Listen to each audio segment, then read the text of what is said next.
بسم اللہ الرحمن الرحیم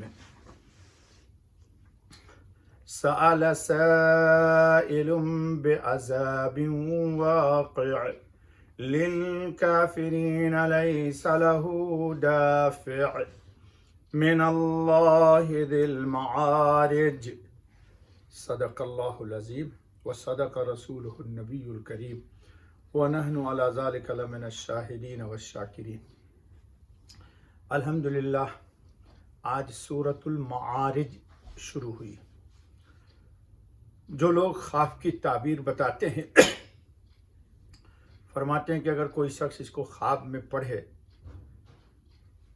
تو اللہ تعالیٰ اس کو فتح مند کریں گے اور اللہ تعالیٰ امن عطا فرمائیں گے۔ اس سورت کے اندر 44 آیتیں اور 2 رکوع ہیں۔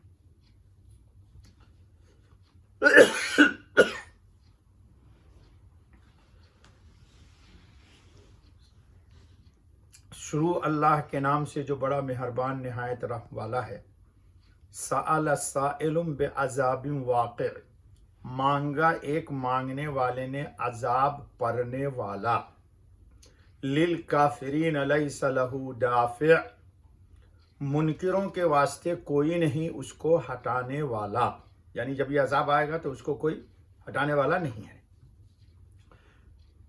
من اللہ ذی المعارج، آئے اللہ کی طرف کو چڑھتے درجوں والا ہے۔ تفسیر آ رہی ہے۔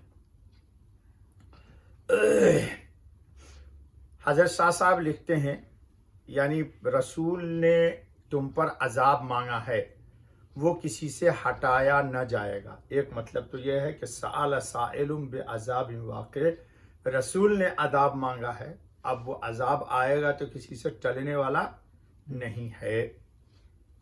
یا عذاب مانگنے والے بے ایمان ہوں جو کہا کرتے تھے کہ آخر جس عذاب کا وعدہ ہے وہ جلدی کیوں نہیں آتا جی اے اللہ، اگر محمد صلی اللہ علیہ وسلم کا کہنا سچ ہے تو ہم پر آسمان سے پتھروں کی بارش کر دیں۔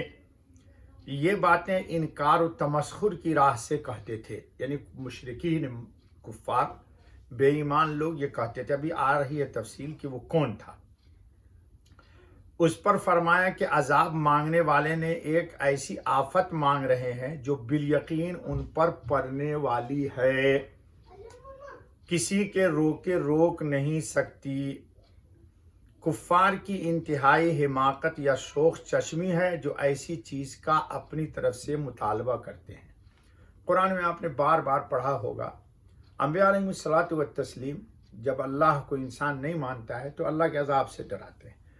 تو ہونا تو یہ چاہیے تھا کہ جو لوگ اللہ کو نہیں مانتے وہ ڈرتے، تو بجائے ڈرنے کے ڈھیٹ بڑھتے۔ قرآن میں ہے وَيَقُولُونَ مَتَىٰ هَٰذَا الْوَعْدُ إِن كُنتُمْ صَادِقِينَ، تم جو بار بار کہتے ہو عذاب، یہ عذاب کب آئے گا کب آئے گا کب آئے گا، اتنے زمانے سے تو ہم دیکھ رہے ہیں اب تک آیا نہیں جی۔ تو اس میں کئی حکمت ہے۔ سوال یہ پیدا ہوتا ہے کہ ان بے ایمانوں کے منہ مانگے عذاب سے اللہ فوری عذاب بھیج کر کے قیامت تک ہزار لاکھ اہل ایمان آنے والے ہیں، ان کو اعمال صالحہ کی توفیق ہوگی، اس میں بے شمار غوث کتب ابدال اولیاء ابرار اخیار ابھی آنے ہیں ہماری نسلوں میں، باقی ہے مسلمانوں میں، تو عذاب آ جائے گا تو ان کا تو آنا رک گیا۔ تو رب العزت کسی بے ایمان کے کہنے سے عذاب نہیں لائے گا، وہ تو رب العزت ہے، وہ اپنی مرضی کا مالک ہے، کسی کے کہنے سے عذاب نہیں لائے گا، لیکن جب آ جائے گا تو پھر ٹلنے والا نہیں ہے۔ نسائی میں ابن عباس رضی اللہ عنہ سے روایت ہے کہ یہ مانگنے والا نضر ابن حارث تھا۔ یہ عذاب کس نے مانگا تھا؟